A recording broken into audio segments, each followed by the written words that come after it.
കോഴിക്കോട് നിന്ന് ഒരു അപകട വാർത്ത വരുന്നുണ്ട്. കോഴിക്കോട് വടകര കരിമ്പനപ്പാലത്ത് തീപിടുത്തം. പ്ലൈവുഡ് കടയിലാണ് തീപിടുത്തമുണ്ടായത്. ഫയർഫോഴ്സ് സ്ഥലത്തെത്തി തീ അണയ്ക്കാനുള്ള ശ്രമങ്ങൾ നടന്നുകൊണ്ടിരിക്കുകയാണ്. മേഘമാധവൻ കോഴിക്കോട് നിന്ന് ചേരുന്നു. Megha, good morning. Good morning Vinisha. എപ്പോഴായിരുന്നു ഇത്തരത്തിൽ ഒരു അപകടം സംഭവിച്ചത്? നിലവിലത്തെ സ്ഥിതി എന്താണ്? പോലീസ് ഇത് സംബന്ധിച്ച് നൽകുന്ന വിശദാംശങ്ങൾ എന്താണ്? പ്രാഥമിക നിഗമനമായി എന്താണ് തീപിടുത്തത്തിനുള്ള കാരണം എന്നൊക്കെ അറിവായിട്ടുണ്ടോ?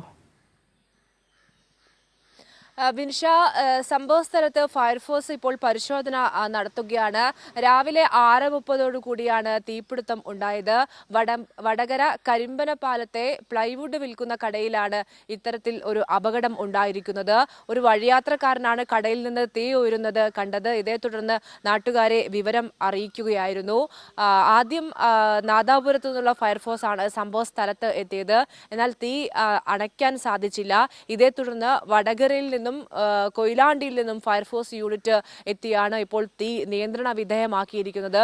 ലക്ഷങ്ങളുടെ നാശനഷ്ടം ഉണ്ട് എന്നതാണ് കണക്കാക്കപ്പെടുന്നത്. 3 നില കെട്ടിടമാണ്. ഇതിൽ ആദ്യത്തെ നില പൂർണ്ണമായും തീപിടുത്തത്തിൽ കത്തി നശിക്കുകയും ചെയ്തിട്ടുണ്ട്. ഷോർട്ട് സർക്യൂട്ടാണ് അപകട കാരണം എന്നതാണ് പ്രാഥമികമായി വിലയിരുത്തുന്നത്. അല്പസമയം, അതായത് ഏകദേശം 1 മണിക്കൂർ പിന്നിടുന്നതേയുള്ളൂ അപകടം, തീപിടുത്തം ഉണ്ടായിട്ട്. അല്പസമയത്തിനകം മാത്രമേ എന്താണ് ഈ തീപിടുത്തത്തിലേക്ക് നയിച്ചത് എന്ന കാര്യത്തിൽ കൂടുതൽ വ്യക്തത വരികയുള്ളൂ. ഏതായാലും സംഭവ സ്ഥലത്ത് വടകര പോലീസ് ക്യാമ്പ് ചെയ്യുന്നുണ്ട്. ഫയർഫോഴ്സ് യൂണിറ്റ്, വടകരയിൽ നിന്നും കൊയിലാണ്ടിയിൽ നിന്നും എത്തിയ ഫയർഫോഴ്സ് യൂണിറ്റ് തീ ുള്ള ശ്രമം ഇപ്പോൾ നടത്തിക്കൊണ്ടിരിക്കുക. തീ പൂർണ്ണമായും അണച്ചിട്ടില്ലെങ്കിലും തീ നിലവിൽ നിയന്ത്രണ വിധേയമാണ് എന്നതാണ് ഫയർഫോഴ്സ് അറിയിക്കുന്നത്.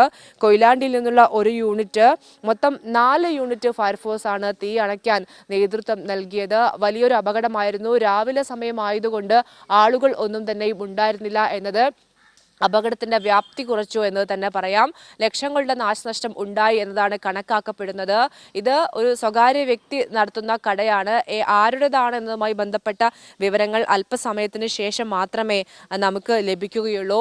തൊട്ടടുത്ത്, അതായത് കടയുടെ പുറകിൽ താമസിക്കുന്ന വ്യക്തിയോടാണ് ഈ വഴിയാത്രക്കാരൻ പുക ഉയരുന്നു എന്ന വിവരം അറിയിച്ചത്. ഇതേ തുടർന്ന് ഇയാൾ മെയിൻ സ്വിച്ച് ഒക്കെ തന്നെയും ഓഫാക്കി. അതും വലിയ അപകടം കുറച്ചു എന്ന് പറയാം.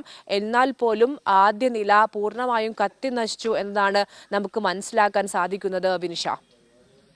ശരി, മേഘമാധവനാണ് കോഴിക്കോട് നിന്ന് വിശദാംശങ്ങൾ പങ്കുവച്ചത്. വടകര കരിമ്പനക്കൽ പ്ലൈവുഡ് കമ്പനിയിൽ തീപിടുത്തമുണ്ടായിരിക്കുന്നു. 3 നില കെട്ടിടത്തിലാണ് തീപിടുത്തമുണ്ടായത്. കെട്ടിടത്തിൻ്റെ ആദ്യ നില പൂർണ്ണമായും കത്തി നശിച്ചു.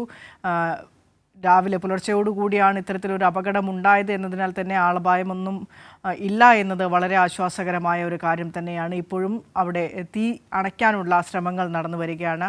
മേഘയാണ് വിശദാംശങ്ങൾ പങ്കുവച്ചത്.